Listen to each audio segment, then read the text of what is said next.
Assalamu alaikum alameli kela jama bela jele malien fɛn bɛ kan lamɛn faso maliba kɔnɔna la bamanyare sudanyare fɛn fɛn bɛ kan lamɛn an ka foli b'u bɛɛ lajɛlen maa o maa i bɛ kan lamɛn ni malien ou bien africain i bɛ kan lamɛn fan bɛɛ États-Unis ka fara Faransi kan Maroc en passant par presque tous les continents an b'a fɔ an lamɛnnikɛlaw bɛɛ ye africain fidèles auditeurs aw ni cɛ aw ni baraji a ka lamɛnni la et merci énormément pour toute la confiance que vous avez placée en nous et Allah n'a kira sonama, nous allons tout faire pour ne pas vous décevoir. Comme vous le savez, chers auditeurs, voilà, il y a quand même un événement majeur qui s'est déroulé cette semaine, ou je vais dire la fin de semaine dernière sur les réseaux sociaux. Nous sommes entrés en possession d'une photo, une photo qui n'a pas plu aux gens, une photo sur laquelle nous apercevons tout un chacun a pu apercevoir le professeur Assadek en compagnie de certains membres du MNLA dont Moussa Agasarid. Voilà, donc cela a créé une grande incompréhension au sein de la population malienne. Le professeur Assadek s'est expliqué brièvement sur les réseaux sociaux, mais cela n'a pas suffi à contenir les questionnements et les indignations des uns et des autres. Donc nous, Africains, en tant que médias qui va à la source des informations, donc nous avons tenu à inviter le professeur pour qu'il puisse s'expliquer sur cette photo-là et qu'il nous dise clairement sa position. Donc au décalage en interview Queen ala sonama en rebul bébé nafa sera là pour que information jonjon et mouya sekanya fanyana. Donc cher professeur, je ne vais pas monopoliser le débat, je vous remercie d'avoir répondu à notre appel, merci énormément, merci d'être là parmi nous. Je remercie aussi mes collègues pour leur présence. Donc cher professeur, je vais aller directement au but. Professeur, est-ce que la photo qui circule sur internet est une photo authentique ou bien c'est une photo qui est fausse? La photo, c'est pas une photo truquée. C'est bel et bien moi, en chair en os, c'est en coccyx. C'est bien moi. Bon, photo ni, disonné yɛrɛ de don mɔgɔ wɛrɛ tɛ ne don. Bon, maintenant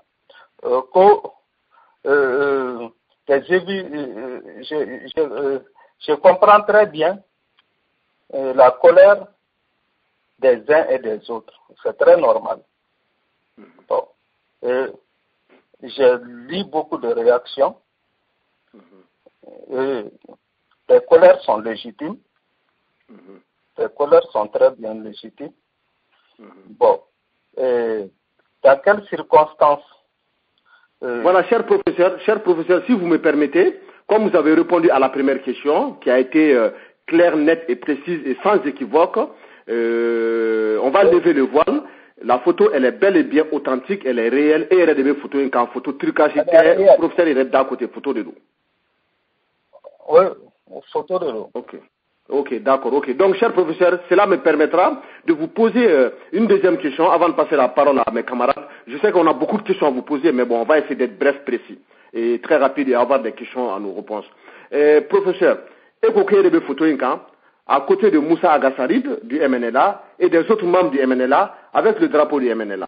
Est-ce que vous pouvez nous dire, professeur, pour quelles raisons vous vous trouvez sur cette photo-là et dans quelles circonstances vous avez été photographié en compagnie des membres du MNLA?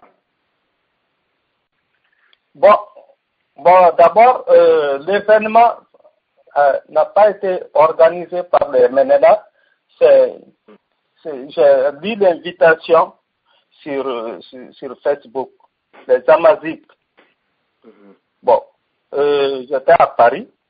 Les Amavides, est-ce que vous pouvez nous parler des Amavides? C'est quoi les Amavides? Nous, on ne les connaît pas.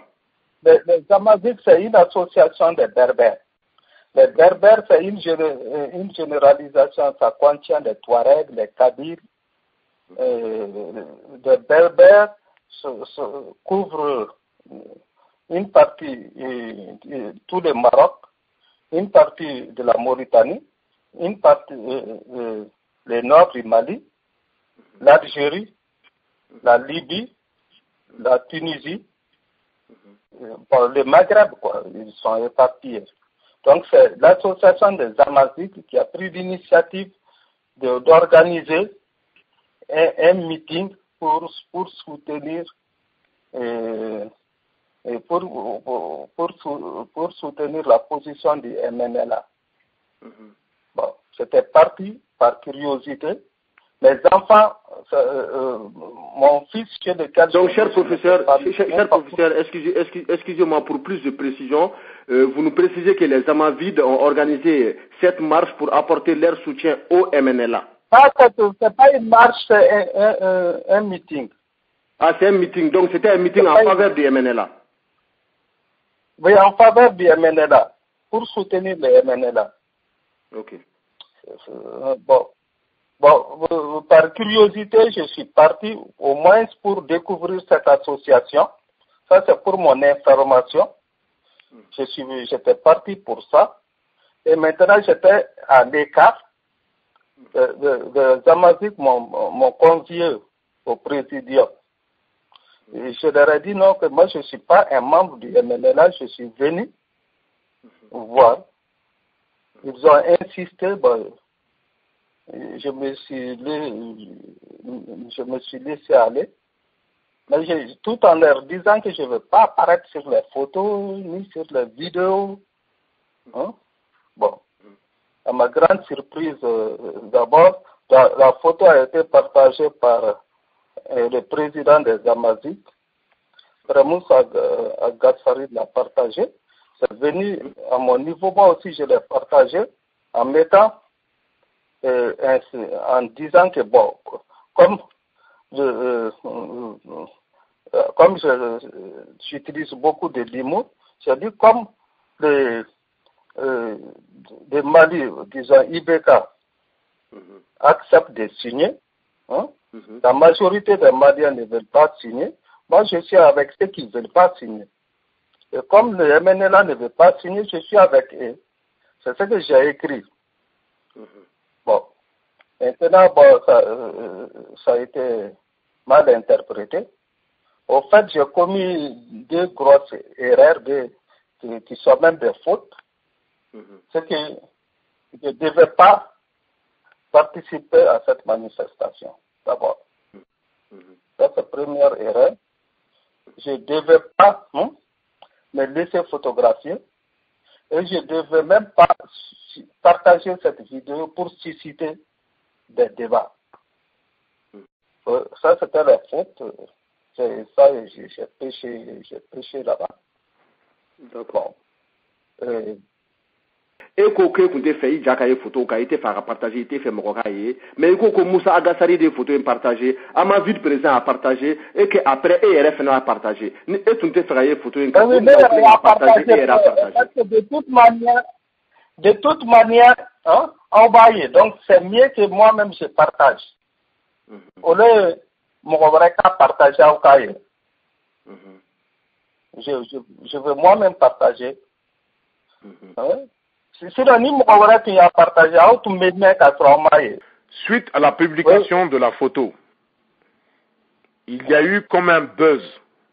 Africa n'a jamais à aucun moment demandé ou quoi que ce soit par rapport à ce buzz-là. Ce sont les gens qui l'ont fait volontairement. Nous n'avons pas demandé ça. Aujourd'hui, vous venez de répondre à Youssouf. Vous avez dit clairement que vous regrettez cette photo. Est-ce que j'ai raison? Oui, je regrette, vraiment, je regrette. Vous regrettez. Ok. Quand moi j'ai partagé cette photo, vous avez répondu que vous estimez que les jeunes de la CMA, parce que vous avez créé votre propre mouvement, vous avez dit que les jeunes de la CMA étaient les bienvenus dans ce mouvement-là. Vous avez même dit que vous pensez que une révolution, ces jeunes et les jeunes du Sud devraient se parler. Est-ce que c'est vrai ou non? Dit. Ok. Donc je vais toujours dans le même cadre d'idées. Et je vous pose la question suivante. Je ne veux pas monopoliser les débats, on n'a pas trop de temps, mais je la pose. Est-ce que vous estimez que les jeunes du Sud, qui sont exactement victimes des mêmes problèmes de gouvernance que ceux du Nord, devraient se rallier à des personnes qui ont rejoint un mouvement rebelle, qui en réalité est un mouvement criminel terroriste, qui s'est allié à des criminels terroristes avoués et déclarés pour attaquer leur propre pays. Est-ce que vous pensez que ça, on peut parler de combat légitime? AQMI étant au Mali depuis 2003, bien avant la naissance du MNLA. AQMI était dans les bonnes grâces de Koulouba. Koulouba n'a jamais combattu AQMI. AQMI s'est bien implanté. Le MNLA, c'était le MNA, est né en 2010. C'est devenu le L a été ajouté MNLA en 2011. Bon, maintenant, avec la déstabilisation de la Libye, ils se sont alliés, certes, à AQMI. Je n'approuve pas ça du tout. Le fait qu'ils se sont alliés, même le fait que Koulouba s'est allié avec AQMI, je n'ai jamais approuvé ça. Mais le fond de leur lutte, j'ai dit le fond, puisqu'ils luttent selon eux contre la mauvaise gouvernance. Maintenant, la forme de lutte, je ne suis pas pour, mais le fond, moi, j'adhère au fond. Maintenant, moi, je suis dans la logique de créer un mouvement de libération du Mali. Bon, le gouvernement malien négocie avec les MNLA.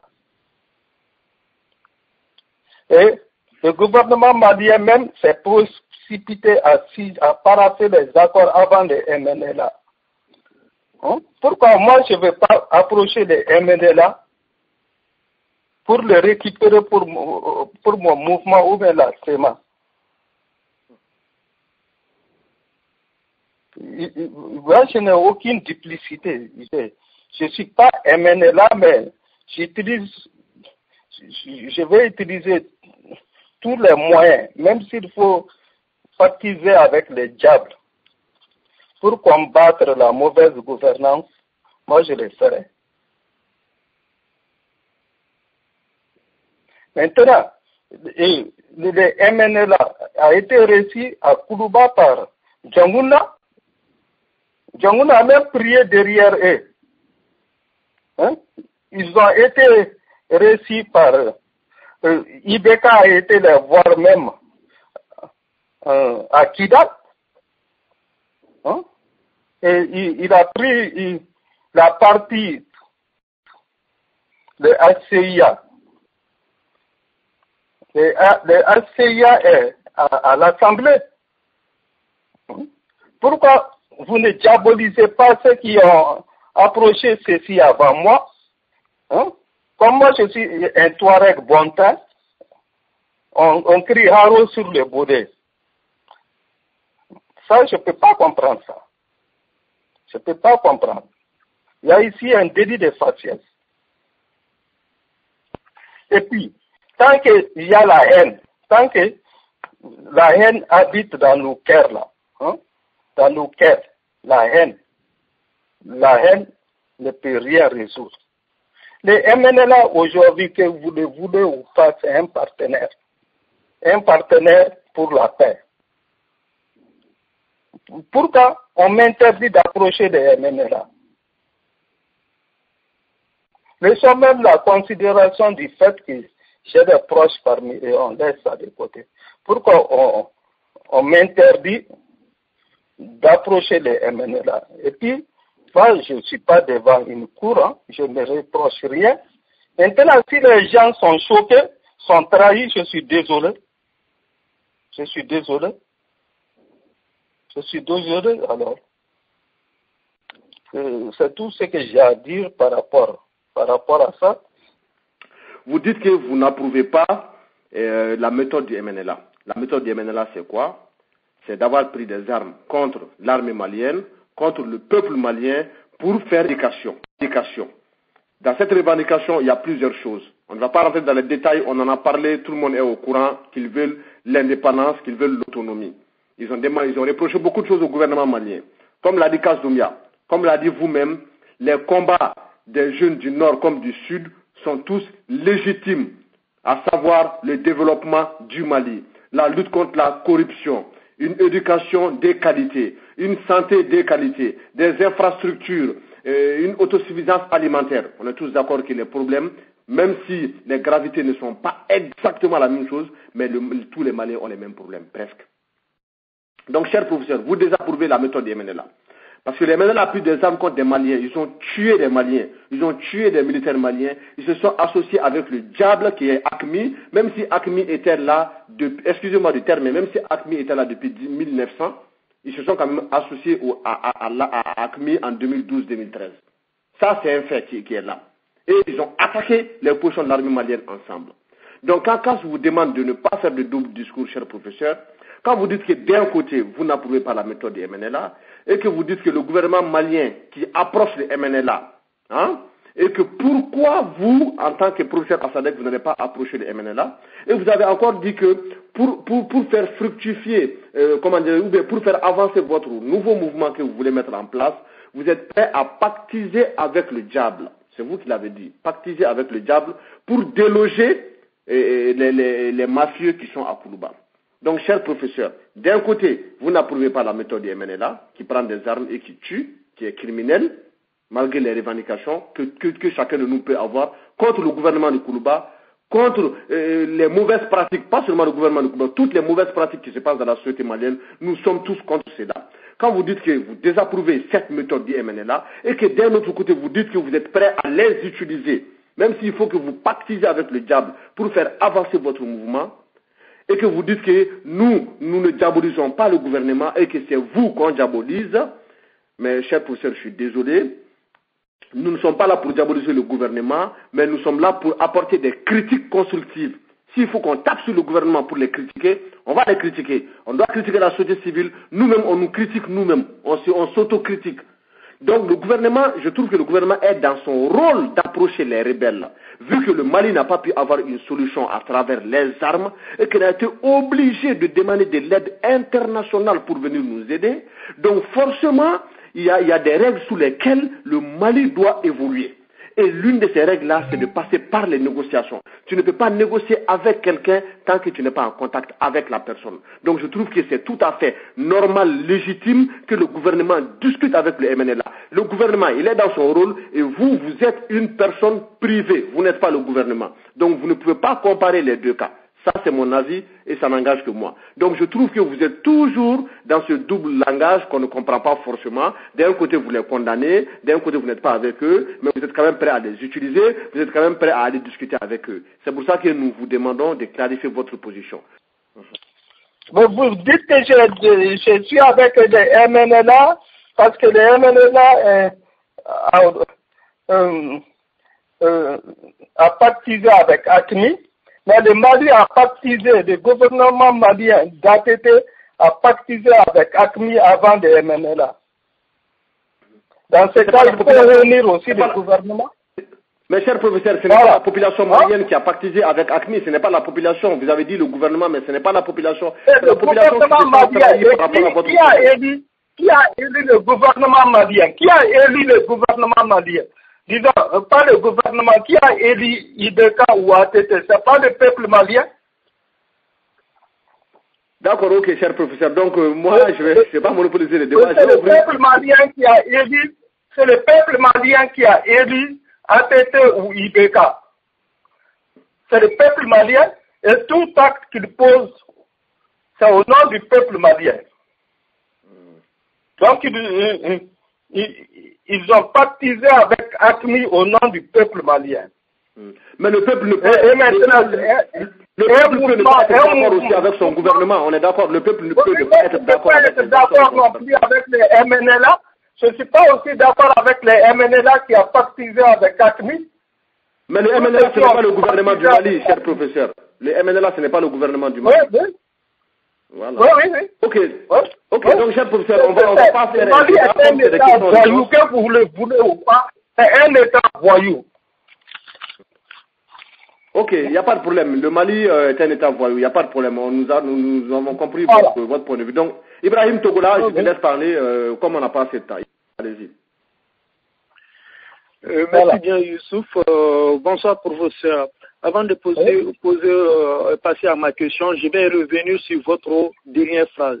Est-ce que vous pouvez répéter à nos auditeurs que c'est professeur Assadek qui affirme que le Mali est un État voyou? Oui, je le dis et je persiste à travers ces dirigeants. Ces dirigeants qui ont pactisé avec AQMI depuis 2003. Ils ont laissé AQMI circuler comme ils veulent. Ils se sont impliqués dans le trafic de cocaïne. Il y a air cocaïne. Ils se sont impliqués, même dans le commerce des êtres humains, des otages. Voilà. Merci bien, professeur. Voilà, la réponse est claire et limpide. Le professeur Assadek confirme que le Mali est un État voyou. Alors, je passe à la question. Vous avez légitimé le MNLA dans une de vos réponses sur votre page Facebook. Comme c'est dû à la mauvaise gouvernance. Moi, je vais dire que la mauvaise gouvernance est un problème national. Par contre, des enfants de ce pays, même s'ils ont commis des actes horribles, je garde encore que c'est des enfants du Mali, ont pris des armes contre le pays, ils ont commis des crimes. Est-ce qu'aujourd'hui, professeur Assadek, par un oui ou un non, c'est très simple. Professeur Assadek, c'est pas contre un pays, c'est contre un gouvernement. Oui, écoute, s'il vous plaît. Un gouvernement, un gouvernement de voyous. Ok, s'il vous plaît, nos auditeurs veulent savoir par un oui ou un non. Professeur Assadek est membre, oui ou non, de MNLA? Je ne suis pas membre du MNLA, mais je suis au-dessus. Qu'est-ce que ça veut dire? Je ne suis pas membre du MNLA, je n'ai pas la carte du MNLA. Mais je comprends. Ça veut dire vous êtes au-dessus. Moi, je suis un vrai patriote. Je ne suis pas membre du MNLA, je suis un vrai patriote. Et vous n'avez pas de leçon de patriotisme à me donner. Vous comprenez? Bien sûr, professeur, je suis un de vos étudiants. Vous avez beaucoup de cadres formés dans ce pays. La question est très simple. Je reviens encore là-dessus. Professeur Assadek est aujourd'hui oui ou non de MNLA ou du côté de l'État malien, c'est-à-dire du côté de l'État malien, en un mot, oui. Je suis du côté du peuple malien et de son État. Et je suis un patriote. Je suis un patriote et je crée un mouvement. Je vais approcher tous les acteurs. Et le MNLA fait partie des acteurs. Tout ce qu'on peut reprocher au MNLA, on peut reprocher la même chose à un gouvernement de voyous.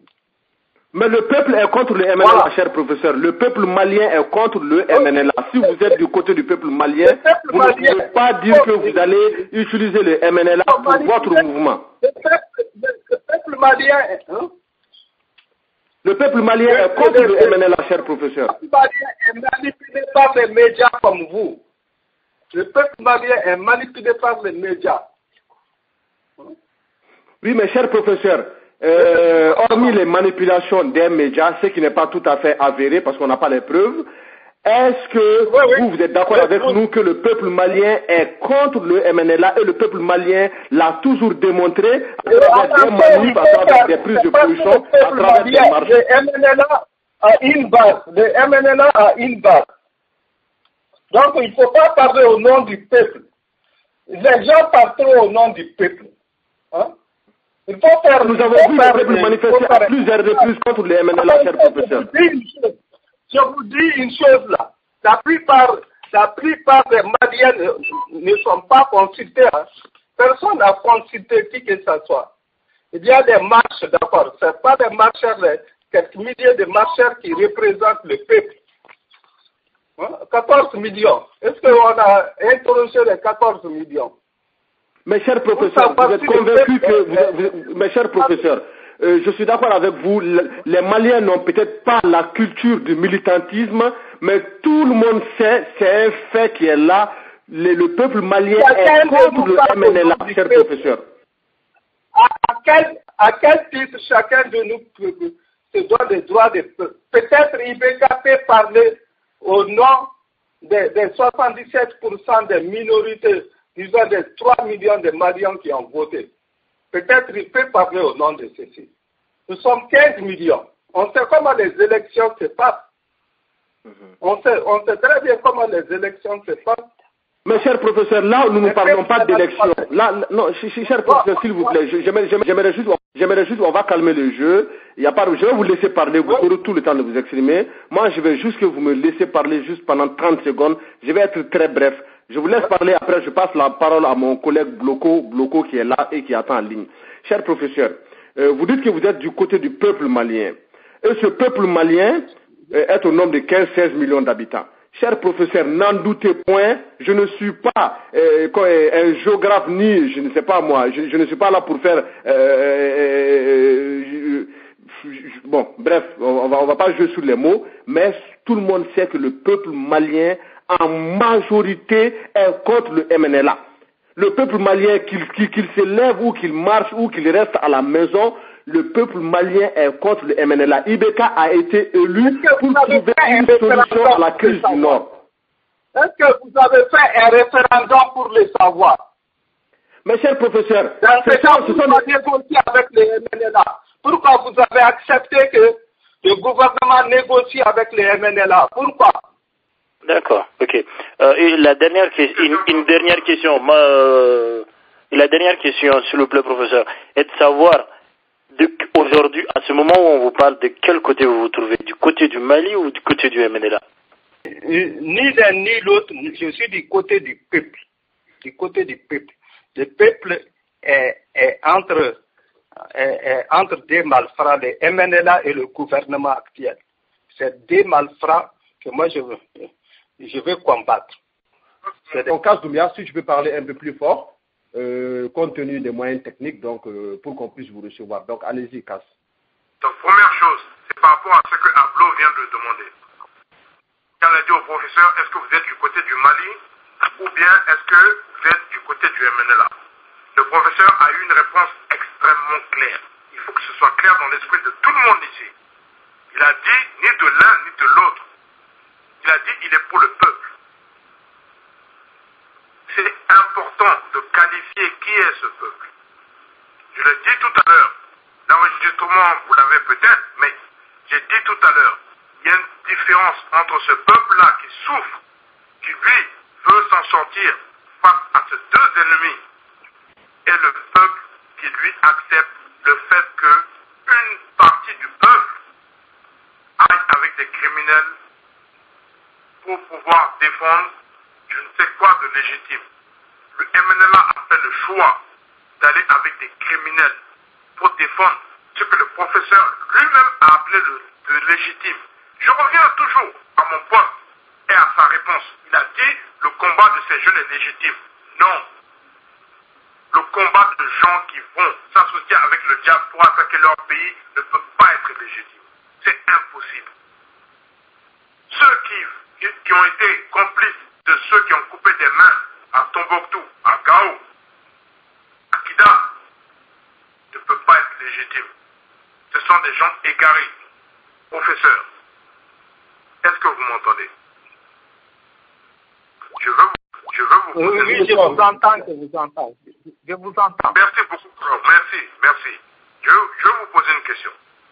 La CMA a dit que eux, ils vont aller consulter leur base.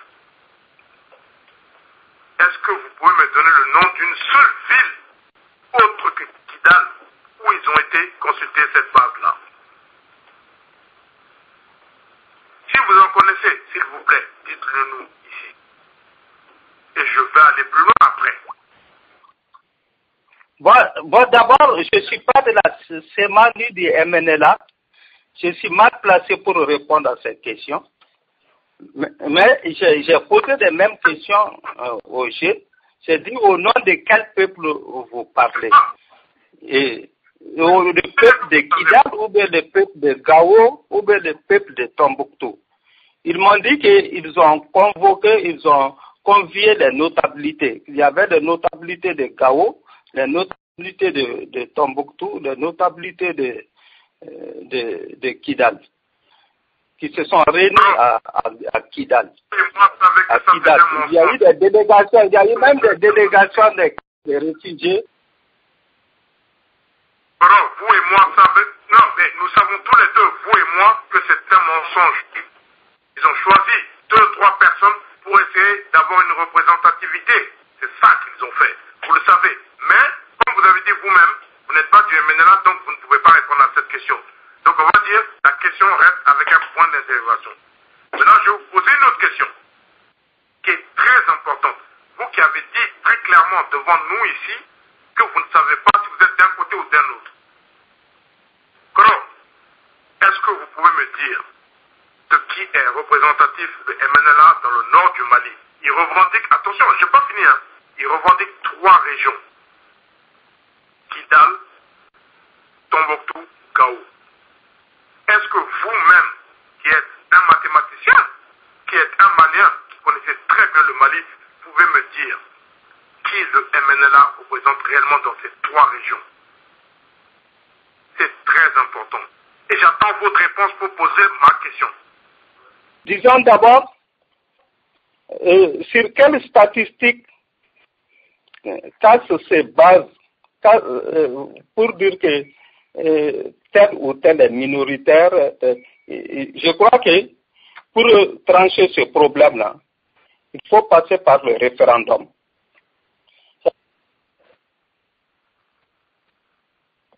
Et s'ils sont apatrides, pour que le gouvernement... Si le MNL est apatride... On laisse le professeur parler, s'il vous plaît, Cass. On laisse le professeur parler, Cass. Oui. Après, vous allez avoir la parole. Si le MNLA est apatride, pour que le gouvernement a négocié avec des apatrides et paraffé avant eux les accords. Voilà. Je crois qu'on ne doit pas signer avec des apatrides. Quand on est dans un débat... Attendez, je vais fermer le micro de Cass Doumbia parce que nous ne sommes pas dans un débat, nous sommes là pour poser des questions et avoir des réponses. Donc, cher professeur, allez-y. Oui. Vous avez 2 minutes, répondez, après je repasse la parole à Cass. Allez-y. Disons, tous les peuples, que ce soit Kaï, Sikasso, chaque peuple a le droit de revendiquer. Maintenant, c'est la manière de revendiquer. Si le gouvernement n'est pas à l'écoute d'un peuple, et tous les moyens démocratiques n'ont pas réussi,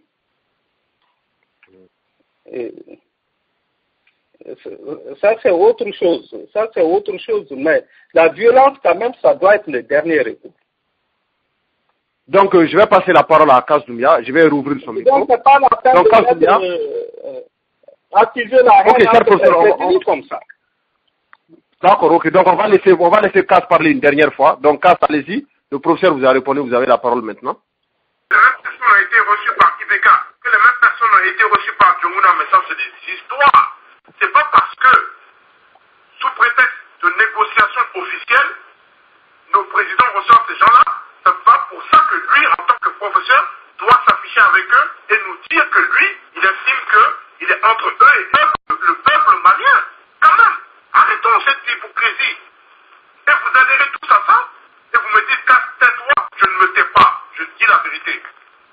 On ne peut pas utiliser cet argument, c'est fallacieux. Monsieur le professeur, il faut utiliser un autre argument. C'est faux de dire ça. Pourquoi est-ce que Djonguna les a reçus? Pourquoi Ibeka les a reçus? C'est parce que la communauté internationale a dit négocier. Soyons honnêtes. Ceux qui ont été tués dans le Nord, ceux qui ont subi des préjudices dans le Nord, ce sont vos parents, avant tout. Vous acceptez ça? Vous ne pouvez pas accepter ça. Vous ne pouvez pas dire aujourd'hui que vous êtes entre eux et nous. Non, on est tous maliens. Vous devez reconnaître cela. C'est une erreur gravissime. Et je l'ai dit dès le départ. En tant que Malien, je n'accepte pas que vous dites que vous êtes à mi-chemin entre les MNLA et le Mali. Ce n'est pas possible. Ça n'a aucun sens. Vous ne pouvez pas être à la fois avec les criminels et ceux qu'ils ont tués. C'est impossible. Je vais vous faire une dernière... Ok, donc, Cap, merci. Ok, allez-y, un dernier point, s'il vous plaît. Ok, une dernière confidence. Est-ce que le professeur peut nous dire quand est-ce qu'il a fait sa demande de réfugié politique en France? Et quelles sont les vraies causes de sa demande? Ok, Cap, donc merci beaucoup. Le professeur vous a entendu. Cher professeur, vous avez écouté avec attention la dernière intervention de Kastumia. Donc, je vais vous laisser la parole. Allez-y, si vous m'entendez. Bon, j'ai pas demandé, j'ai pas fait de demande d'asile. J'ai demandé le prolongement de mon visa pour mes soins médicaux. Et j'ai eu un an renouvelable. Un an renouvelable. J'ai pas demandé d'asile. Ok, cher professeur, vous n'avez pas demandé d'asile. Donc, merci beaucoup. Donc, Ibrahim, moi, je te laisse la dernière question et après, on va libérer le professeur. Donc, je pense qu'on a fait le tour. Les réponses du professeur peuvent ne pas aller en accointance avec les idées des uns et des autres, mais il a quand même eu le courage et il a pris le soin de répondre avec honnêteté aux questions, même si on peut ne pas être d'accord avec lui. Donc, Ibrahim, allez-y, vous avez la parole. Merci bien, Youssouf. Pour terminer, en écoutant le professeur, je tire une conclusion et tout en posant la question au professeur. Professeur, en vous écoutant, j'ai l'impression que selon vous, votre démarche, c'est de rapprocher le peuple, c'est-à-dire les jeunes du Sud et du Nord pour le même combat, le Mali. Est-ce ça, professeur? Oui.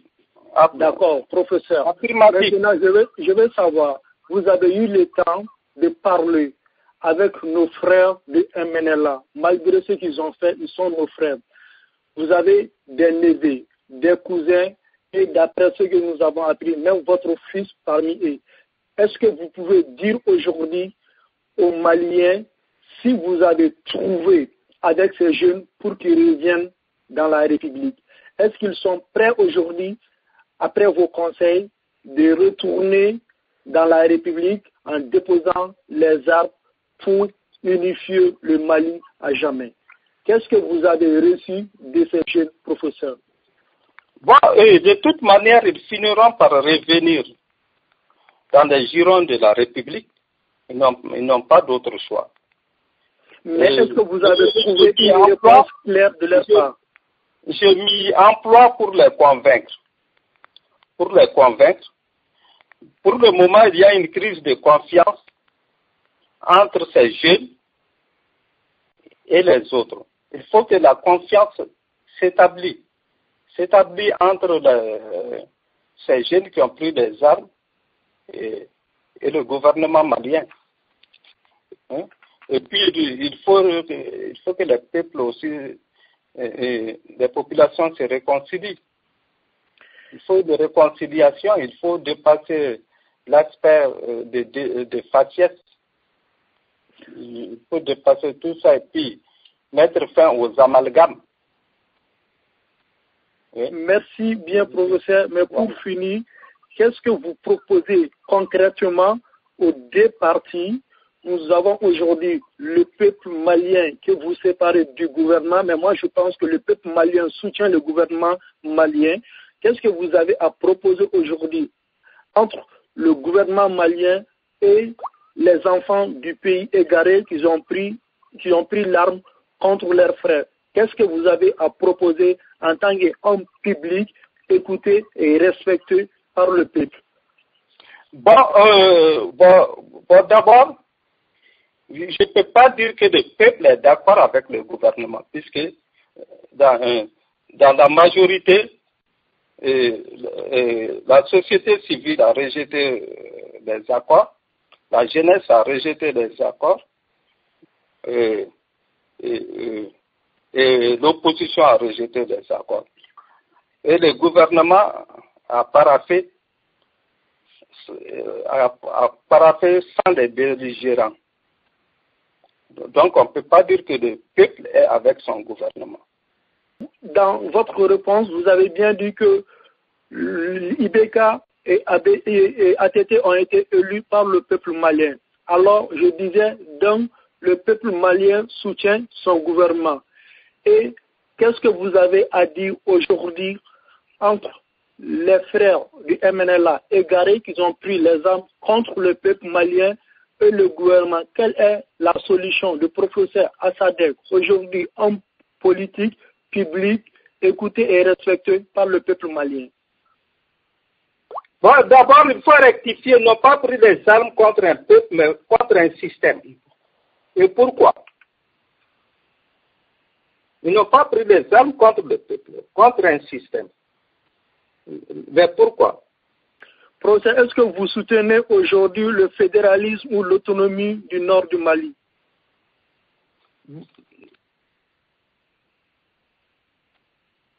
Ça, c'est aux autorités et au MNLA d'en décider. Nous vous remercions énormément, cher professeur, d'avoir accepté notre interview. Donc, c'était l'interview avec le professeur Assadek Agamadi qui a eu l'honneur et la gentillesse d'avoir répondu à notre appel depuis Angers. Je remercie également toute l'équipe d'Africains à travers Kazoumia, Bloko, Ibrahim Togola, Cheikh Djara depuis le Mali, Mao, Laliaba, Sekou Kiasou Diallo. Donc, Anuchara Lamenila, merci beaucoup. On se donne un rendez-vous pour la prochaine interview. Merci beaucoup et ciao, ciao, à la prochaine. Merci, au revoir.